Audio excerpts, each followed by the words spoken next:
2 linggo na lang matatapos na ang taon. May sasabatas kaya ang 2026 General Appropriations Bill. Kampante si Senate Finance Committee Chairman Sherwin Gatchalian na may sapat pang panahon. Ang iba namang senador, walang nakikitang problema kung maging reenacted ang budget sa unang quarter ng 2026. Ayon naman sa ilang kongresista, sisiguruhin ng House contingent na may sasabatas ang panukalang budget. May unang balita si Rafi Tima. Alas 4 pa ng hapon, nasa PICC na ang mga senador at kongresista para sa pagpapatuloy ng BICAM meeting para sa 2026 General Appropriations Bill.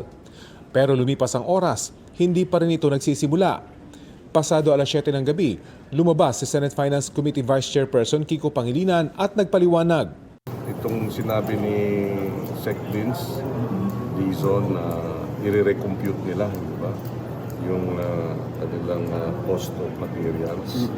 So, we're waiting for that. Merong mga preliminary numbers pero yung detalye hindi pa napipirmi. They're also cross-checking. And we will also have to cross-check.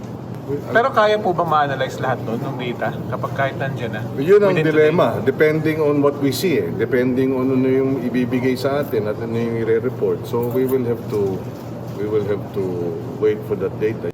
Matapos ang 4 na oras, itinuloy na ulit ang BICAM.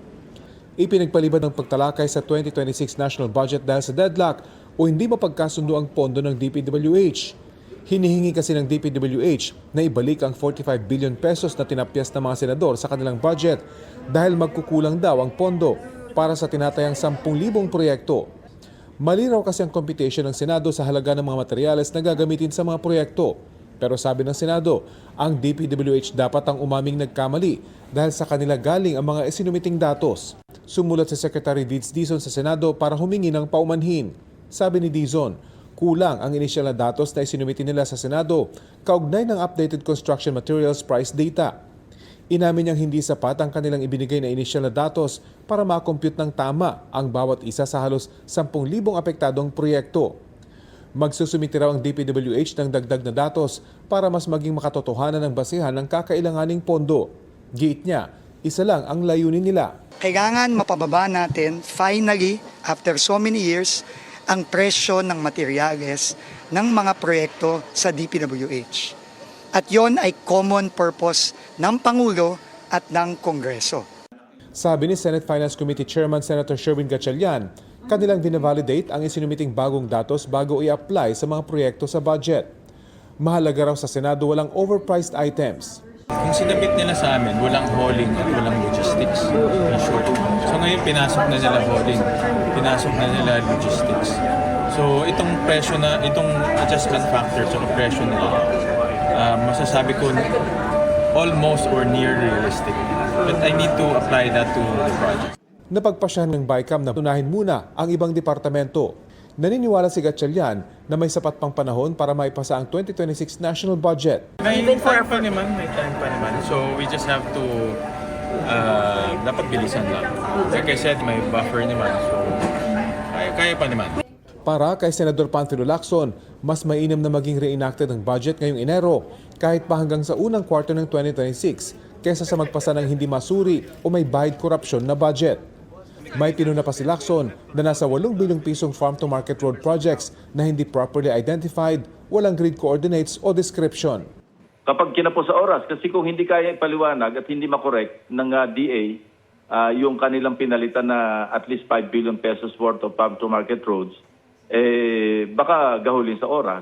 Sa kanilang majority caucus, nagkaisa ang mga senador na huwag itong payagan. Habang ino-process namin, merong kaming na-identify na kulang na actually 8 billion. 8? So hindi ng 5? Yeah, 8. But so ang magiging posisyon natin dito, we will move for the reconsideration of the approval of the 33 billion.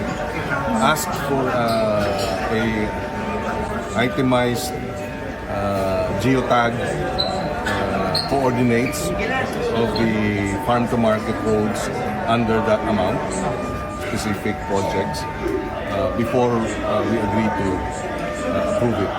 Wala namang nakikitang problema si Majority Leader Senator Mig Zubiri sakaling mariinak ang budget kung hindi ito mapapaabot sa takdang oras. There's nothing wrong with that. The United States na 120 days yata, wala silang budget for 120 days. At di inayos lahat ng lusot. I'm not saying we will take 120 days. What I'm saying is, ayusin natin yung budget. Diba? Pero ang Malacanang may alinlangan kung mauuwi sa reenacted budget. Ayaw po ng Pangulo niyan. Kahit po ang Department of Finance ay nangangamba kung magkakaroon ng reenacted budget dahil marami pong madidelay na proyekto kapag nagkataon. Yan ang unang balita. Rafi Tima para sa GMA Integrated News.